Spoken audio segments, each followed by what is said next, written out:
How are you doing? Thank you so much for joining us for another math lesson with Mr. Whitford. I'm super excited for you to join us today. What we'll be doing is we'll be going over the very next lesson in our Unit 1 packet. And we're going to be talking about the number line and absolute value today. So if you have the worksheet with you, feel free to follow along with us. If not, please click on the link that's in Google Classroom. And let's dive right in. Once again, the title of this lesson is called Number Line and Absolute Value. Over your years in math, you probably already got accustomed to understanding the number line, know where the numbers fall. I believe the newest thing is really understanding that there are negative and positive numbers that we already talked about in this unit, and now applying that into the number line to really see, okay, well, how do they interact on the number line? Before we dive into that, before I model what I want you to do today, what I would like you to do is begin to work on the bell work, which is an extension of lesson 1.7. So at this time, please pause the video so that way you can begin to work on the actual bell work. See if you can simplify and solve these things. I'm going to give you a minute to be able to figure that out. All right. Hopefully that you was able to pause the video, take your time to begin to work on that. Let me go over the bell work quickly with you. And then what I would like you to do is follow me through as we go into today's lesson. All right. So the bell work is asking you to evaluate these particular expressions given the value of these letters. So for number one, it's asking you what is G plus W when W is 4 and G is -5. What you're asked to do here is to simply say, okay, if G is -5, put -5 plus what W is, which is 4, and see if you can give me this answer. Right? If you remember what we went over in class, you can do a number of different things here. If you want to draw the different coins to figure out, okay, I need 5 shaded coins to represent negative numbers, right? And then 4 open ones, right? And then you remember that these are pairs, and you can see that you're left with one circled one shaded one. You would know that the answer here is -1. Or if you want to use a different method to be able to do that, that's perfectly fine as well. But just to build your math fluency, you should be able to figure out what -5 plus 4 is. Okay. Another technique some people refer to is just to subtract them. What is 5 minus 4? That gives you 1. And then keep the sign of the bigger number, which in this case, it is negative. All right.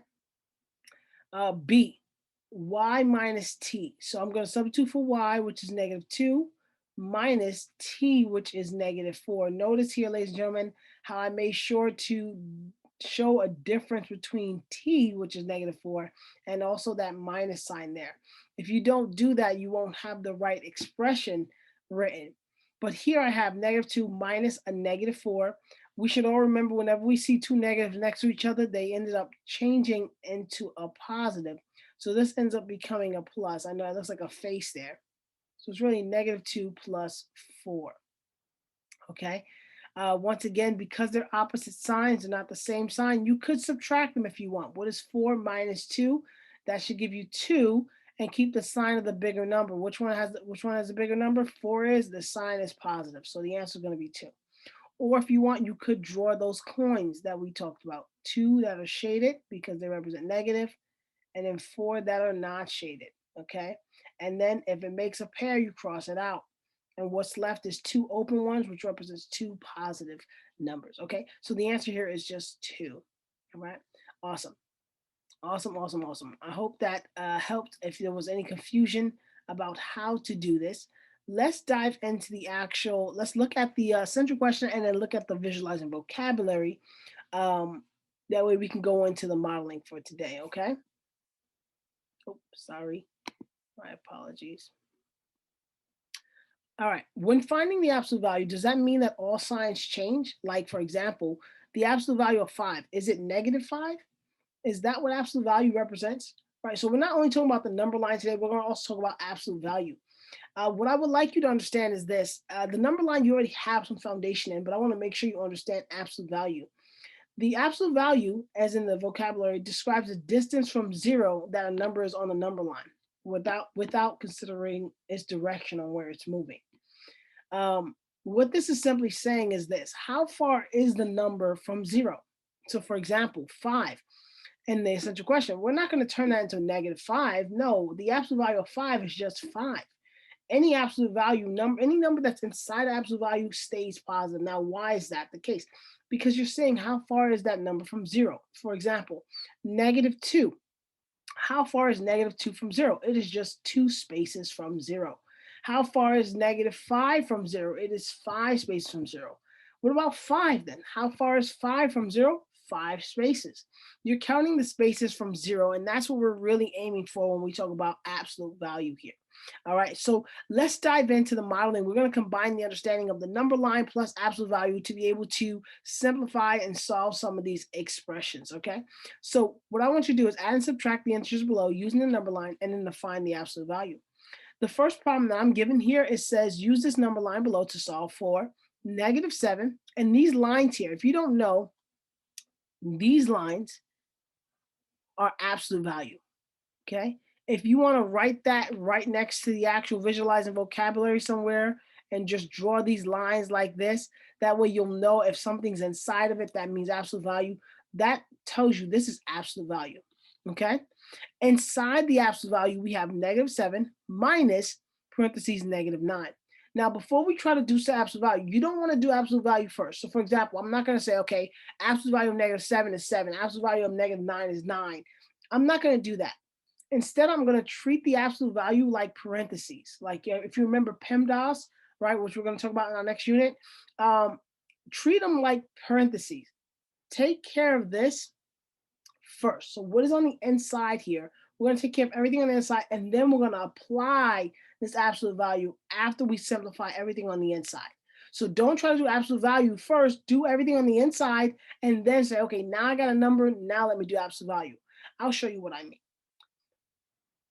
Right? I want to do -7 minus a -9. Now, if you remember in the bell work, we talked about these double negatives, and it really creates something that looks like this: -7 plus 9. Now, why is that the case? Remember, I mentioned in the bell work, whenever you see these double negatives right next to each other, they're actually multiplying. A negative times a negative will always give you a positive. So this is the reason why instead of it being just a subtraction, there's going to be a plus sign. And of course, those absolute value lines are still on the outside of this equation. Okay. Now that we have it simplified like this, I want to be able to work on this. Now, yes, could you solve this right now using the coin method or using the techniques from above? Of course you can. But I want us to do this part using the number line, right? I want you to realize, okay, I'm going to put a point right here where I'm starting. That is where I'm starting. I'm starting at -7 and it wants me to add 9. So I'm going to show I'm bouncing 1, 2, 3, 4, 5, 6, 7, 8, 9 to show where I'm going to end up. So where I end up is right here at this 2. So what I actually have is my answer is I have a 2 inside of absolute value. And what they want to know is what is the absolute value of 2? The absolute value of 2 is just 2. Ladies and gentlemen, let me explain again. What you need to do is you need to make sure that after you have simplified whatever's on the inside, if it can be simplified, to write your expression like this, -7 plus 9, and then to demonstrate that on a number line. The first number is where you're starting, and then if it says plus 9, you make sure you move to the right 9 spaces. If it says -9, you'll move to the left 9 spaces, okay? In this case, plus sign indicates I am moving to the right, But if it was a minus sign, I will be moving to a left. I'm going to demonstrate that on a number line. I'm going to get a number. This one stops at 2. Remember, it's still inside the absolute value. Then I'm going to use that and say, okay, how far is 2 from 0? 2 is only 2 spaces from 0. So that's why my answer is 2. Okay, let me do one more with you. Look at modeling D. It says use the number line below to solve for absolute value of -2 minus 4. Once again, we see these lines here on the outside. I must stress this to you. These represent absolute value. Absolute value is the distance from 0. We're going to do absolute value afterwards. Do not do it first. Now, unlike the first one we did in modeling C here, right? I don't have to simplify anything on the inside here. I just do -2 minus 4. So what I'm going to do is I'm going to end up starting at -2. So I'm going to find -2 on my number line. Daddy. Put a point right there. Daddy. Yes. All right, I'm gonna come and give you something to eat right now, okay? You go out there and you get ready to show me what you want. I'm gonna start at -2. Now this is a minus sign here, right? Because it's a minus sign and not a plus sign, that tells me I need to move to the left. And I'm moving to the left 4 spaces here. I'm moving to the left 4 spaces. So it's gonna look something like this. 1, 2, 3, 4. And I'm gonna end up right here at this number, -6. And that's gonna be inside of my absolute value.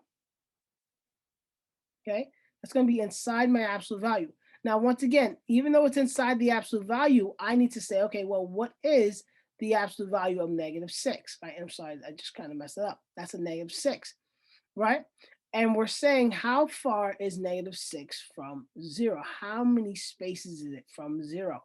And in this case, we'll be able to say our answer here is going to be a +6. All right. That is what you're going to do on the rest of this worksheet. Take your time, right? I do need to see the movement from the actual number line, where you started, where you finished. That way you'll practice jumping around the number line to represent whether you're going to the left or to the right, you're adding or subtracting. And remember, the absolute value is the distance from 0. So after you get that number that you end up on, put it inside the absolute value, and then make sure you also turn that into a positive number if it's not already positive, okay? Because it's really saying how far is it from 0, all right? If you have any questions, feel free to leave a comment, anything underneath the actual Google Classroom platform. Once again, this was a lot of fun. Thank you so much for allowing me to help you learn this concept. If you need to go back and look at it anytime, please do so. All right, please do so. Thank you so much for watching. Have a wonderful day. Bye-bye.